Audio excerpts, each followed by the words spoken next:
તો સમાચારમાં આગળ વાત કરીએ તો બેંગ્લોરમાં ગુજરાત કોંગ્રેસના ધારાસભ્યોએ સાચવનારા કોંગ્રેસના નેતાને ત્યાં આવકવેરા વિભાગના દરોડા પડતા કોંગ્રેસે રોષ વ્યક્ત કર્યો છે, જેના વિરોધમાં મોરબી જિલ્લાના કોંગ્રેસ દ્વારા અમિત શાહના પુતળા દહનનું આયોજન કરવામાં આવ્યું હતું।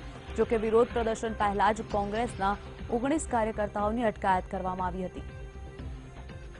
તો જે રીતે હાલ કોંગ્રેસના ધારાસભ્યો બેંગ્લોર પહોંચ્યા છે, ત્યાં રિસોર્ટના માલિક એવા તેમજ કર્ણાટકના મંત્રી ડીકે શિવકુમારને ઘરે આઈટી વિભાગે દરોડા પાડ્યા છે।